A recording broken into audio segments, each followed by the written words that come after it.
Hey, good morning, friends. This is Pastor Lorri, and I am here in Italy today. By the time you're watching this, this will be pre recorded. It's actually afternoon here, but I am just in awe of these huge ruins of a Roman theater here. We'll be visiting several of the old Roman ruins here. There's one of the very early Roman churches here in town that we're going to go see. And somehow they're still standing after all these years. Now, they've had to be restored because there was a point in time at which they just built around them with little houses and things, and they just kind of blended in with the architecture. Nobody thought they were really anything special, maybe more of a nuisance than anything else, because sometimes big rocks would start to fall off of them.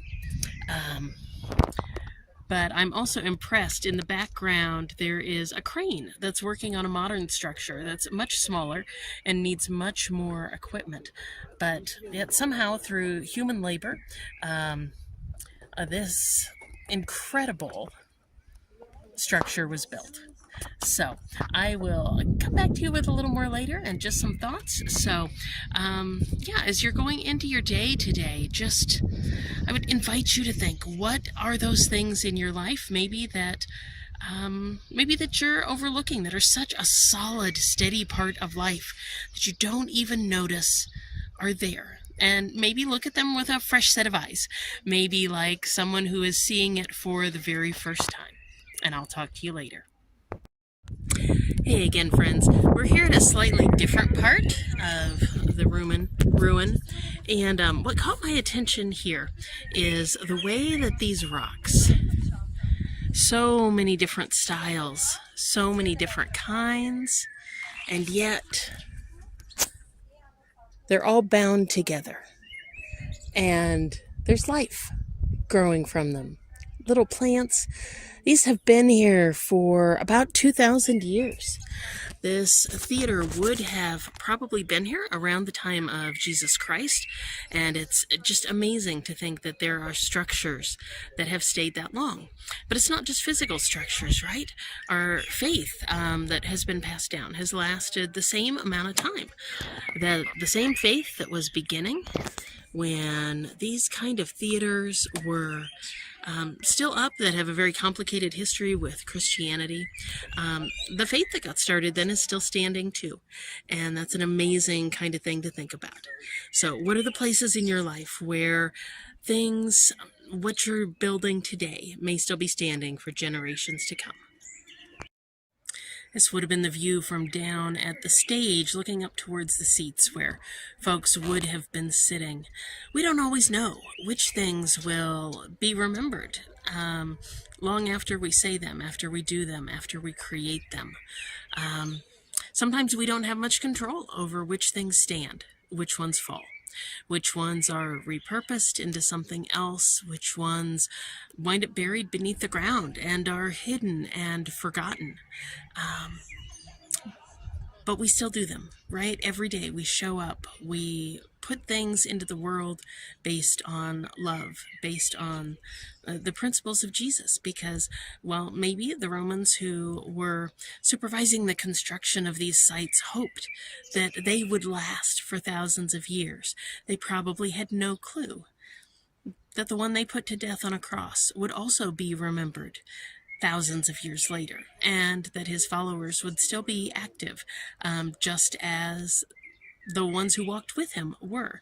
That probably would have been unthinkable. One of the things about so many of these ruins is that they were, over the thousands of years after they fell into disuse and disrepair, so many things were buried underground, and they weren't like this. They had to be uncovered. They had to be painstakingly dug through, restored, things swept away that were covering them up. And that's a really good metaphor for our lives of faith sometimes too. And that question of how is it with our souls? What things might we have to sweep away? What might we need to uncover to get down to the real solid foundation of what's underneath? Chances are it's been buried in a lot of things that have been happening throughout our lives. Chances are there were things that we've forgotten may even be there. So one of the things that we love to do is listen as you're in that process of uncovering and walk with you through that. So if that is ever something you want to do, to talk through, that's what spiritual formation is all about. Part of it is that process of uncovering where things are at and discovering what's at the root, and then being able to appreciate it for how our lives have led us to that point. My uncle was just asking, there's a piece of the restoration back here where it's obvious there are some sharp-cornered bricks that are much newer. And at one point in the restoration, they thought they were just going to start to rebuild it completely and prop it up with these new materials. And he asked them, once they had decided no, that wasn't the right method, why did they leave them there? And her answer was because those bricks and that partial restoration attempt is part of the history of this site as well. And that's so true with our lives, right? It all becomes part of our history. It all becomes part of our walk with God. It all becomes part of the way that we encounter Jesus. So I will let you go here from today, but it is good to gather together with you. You'll be seeing this in retrospect after I'm actually already back in the States and have had time to stitch these little videos together. But friends, as you consider how it is with your soul, remember that wherever you're at, remember whatever's going on, there are solid supports. There are surprises around each corner. And history embraces us all. So take care, friends, and I'll see you soon.